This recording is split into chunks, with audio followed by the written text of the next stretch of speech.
Hey, I'm gonna be homeless again very soon. Yay! What's up? This is the Culture Detective here, investigating your favorite albums. And today I have lost like 4 subscribers in the last 3 days. Like, what happened? What did I do wrong?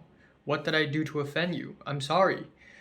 But anyways, today I'm going to be doing a mini albums review where I review 5 albums in a very rapid succession because I don't want to talk about these albums in full length because I just don't have much to talk about for each and one of them. So I just decided to slam all of them at once in one video. Starting off, we have the new Avril Lavigne album, Love Sucks. Canadian pop punk princess Avril Lavigne is back with a brand new album, Love Sucks. And in this album, she basically returns to the pop punk style that she's really well known for. And about 3 years ago, she released the album Head Above Water, which I actually reviewed in my own channel. And I thought it was a very bland album that just sounds really outdated, even though I'm really happy that Avril Lavigne is making music again, but it just sounds not very good. And Avril Lavigne pretty much returns to her old school. I'm sorry. I have a curse where. Anyways, Avril Lavigne. First off, before I talk about Love Sucks, I just want to say that I'm really happy that she's doing what she loves doing. I'm really happy that she's having fun making the music that she likes and just jamming out and writing songs. I think it's amazing. But in my genuine, honest opinion, I think Love Sucks is a pretty drab album because this album is less of a throwback to the early 2010s, mid 2000s pop punk, but more of a pander because I feel like what's going on in this album is that Avril Lavigne is trying to really concentrate all the pop punkiest works of her past, watering it down, and then just put it on display all over again in the most drab and average form possible. And that being said, though, I feel like this is the most energetic we've seen Avril Lavigne. This album is noisier and punkier than ever in Avril Lavigne's musical career. And especially we have tracks like the album opener Cannonball with the tight beats, the angsty drums and guitars, and explosive performance. It is honestly a total freaking jam. Even though I'm not a huge fan of this song, it's still full of energy and it's exciting. It's awesome. The title track is also a very super shouty, angsty, energetic song, and it just screams, "It's not a phase, mom." And the track Kiss Me Like the World Is Ending is probably my favorite on the album. It is a really catchy banger. I like the cutesy little instrumental bits, embellishments, and the chorus just slaps really hard. I also really like the track All I Wanted, where Avril Lavigne has a nice chemistry with Mark Hoppus of Blink-182 fame. It is a nice duet pop punk jam. But the rest of the album is just very watered down and bland in my opinion, especially the tracks with features. Boys Lie featuring Machine Gun Kelly, like every time he shows up on this track, it's just like I just can't take him seriously at all, especially with that delivery. This, yeah, I'm a cool boy, yeah. And then we have Love It When You Hate Me featuring Black Bear, which is even worse, even more hideous of a feature, especially with lyrics that are not so well written. And then we have tracks like Bite Me and Deja Vu and F You, which are basically just very regular, average pop punk that just sounds outdated, unfortunately. And then we have Avalanche, which is a millennial pop ballad with these dramatic, echoey effects. Like, come on, it's 2022 already. Why are you doing this still? The track Dare to Love Me is a track that just screams Lana Del Rey in every single possible direction, and the album ending is basically one big explosive finish, but it's also kind of underwhelming. So yeah, I'm not really impressed with this album, not really. 4 out of 10. Yeah. Next up, we have a new album from Alex Cameron called Oxy Music. Alex Cameron is a singer-songwriter, and he's been writing catchy songs for a long time already. But what's also really special about his music is that he makes concept albums, and every one of his albums have a concept that sort of surrounds this eccentric, strange character. Especially for Force Witness in 2017, his best work yet. And in this album, he pretty much goes towards a more smooth rock and pop rock direction and less of a new wave direction. And I don't know why, but I guess conceptually this new album here, just doesn't have enough character or personality as all his previous works. It just feels a little bit more drab and a little bit more boring. The track Best Life is a nice little smooth rock song about addiction and social media lyrically, but it's nothing really special. Sarah Joe is definitely a God, I just can't speak today, I'm sorry. It's definitely a bit of a highlight on this track list. It's very catchy, it's very fun. I like the chorus with lyrical referencing, the lyrics referencing vaccines and the pandemic, and it's actually really funny. The track Prescription Refill has these slow chugging guitars, intimate vocals, and some nice simple vocal layers, and then we have Hold the Line with the stuttery drums and weird grooves. Instrumentally, it is just a little bit awkward. Moving on, we have the track K-Hole, which is another really solid track on the track list. I think the lyrics are really funny, especially when Alex Cameron sings about trying to maintain composure. Composure? Is composure a word? I don't know. But trying to maintain composure while being on drugs, because again, judging by the album title, you can already pretty much figure out that this album is about drugs. Breakdown and Dead Eyes are both slower, quieter tracks that dive a little bit into mental health. And then the last two tracks are two of the weirdest tracks here. We have Cancel Culture with the new wave synths, a sequenced beat, and it's kind of skeletal, it's kind of summary, and it's kind of weird. And then we have the album Ending, which is the title track, and it features Jason Williamson of Sleaford Mods. And even though his performance is amazing, his vocals and Alex Cameron's vocals do not mix on this track well at all. And even though it comes off really fun, it still sounds really awkward, and it just doesn't come together at all. So, yeah. 6 out of 10. My favorite track here is Sarah Joe, and my least favorite is probably the title track. Yeah.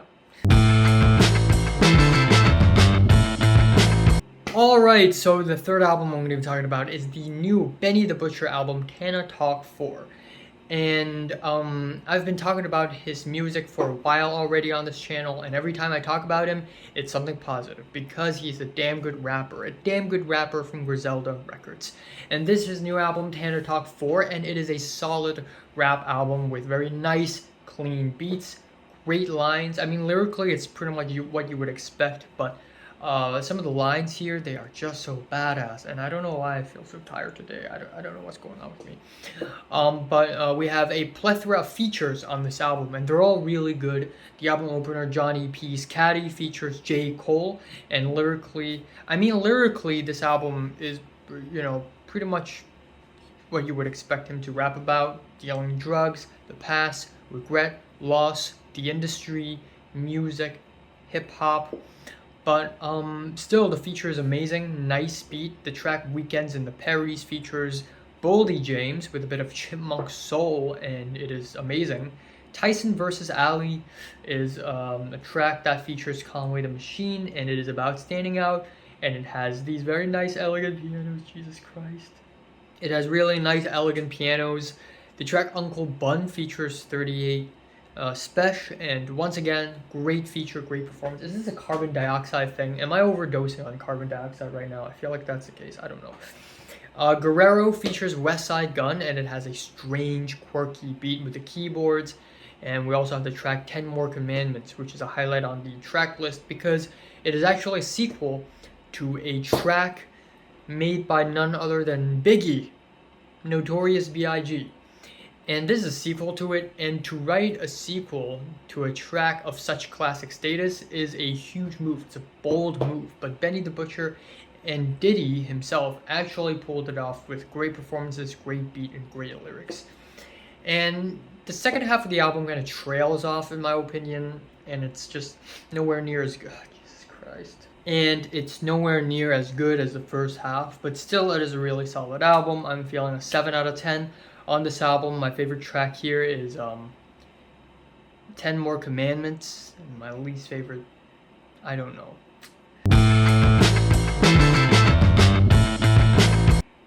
Oh my god. Okay, fourth album I'm going to be talking about today is the new Macroblank album, Last Chance. Now this is an album that I've been wanting to talk about on this channel for a little while, and I even had the idea of doing a full-length album review on this album.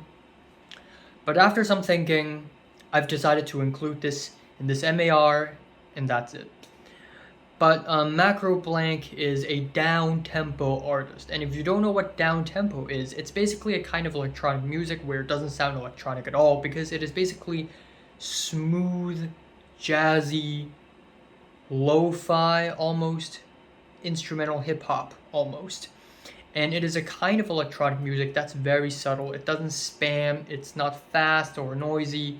It's almost like cafe music, but good, down tempo.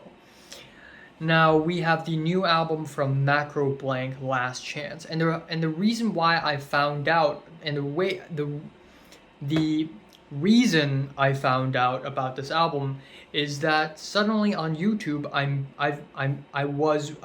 I was being recommended an album called Yukue Fume, or Unknown Whereabouts, by this artist Macroblank, with a very cool album cover. I tapped on it and I listened to it, and damn, it's good. It hits hard. And this is pretty much like one of those internet phenomenons where an album just suddenly gets popular, like Stoneflower, for example.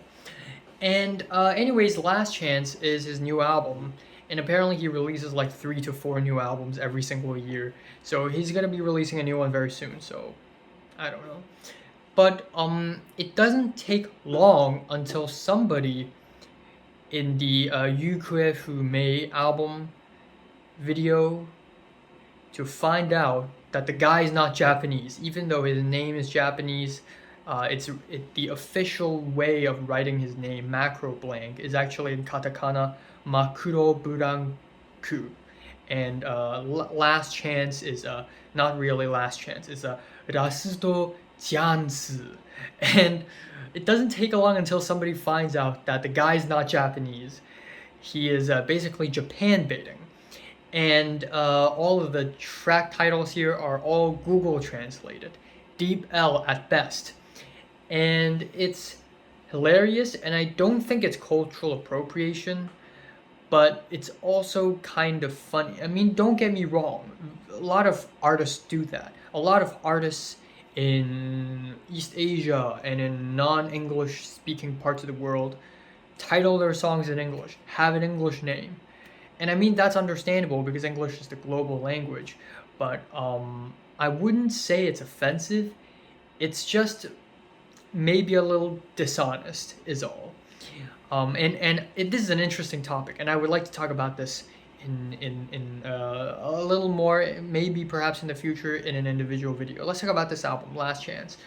It's okay. It's mostly okay. I mean, all of the tracks sound really nice, just super relaxing and smooth, nice sampling, saxophones. It's atmospheric and spacey, and it's just such a damn good time.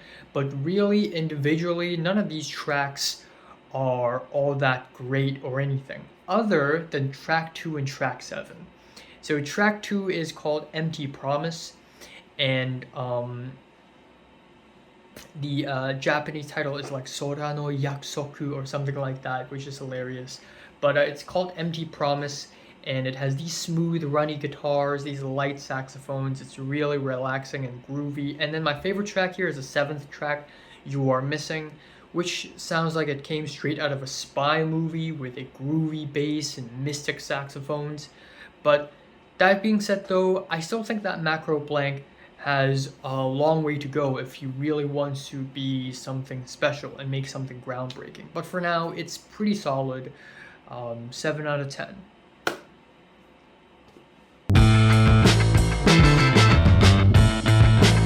The final album I'm going to be talking about is the new Marc Ginale or Lil Supa album, Yayo. So I've never covered Latin American rap music in this channel before, so this is the first time, I think. Have I not covered? Yeah, I don't think I have. But anyways, Marc Ginale, also known as Lil Supa, a rapper from, I believe, Venezuela, released a new album called Yayo. And I don't have much to talk about this album. A lot of the beats on this album are great. They're all clean, nice, artsy, a little bit more delicate and high arts than your average rap beat. The production is really nice and smooth in HD. The delivery, the flow by Marc Ginale is great. A lot of the features here have a lot of energy and chemistry, but I think most of the tracks on this album don't stand out much. They all just have, nice beat, nice flow, nice performance. I don't speak Spanish, I'm sorry, so I don't know about the lyrics, but they're all pretty okay.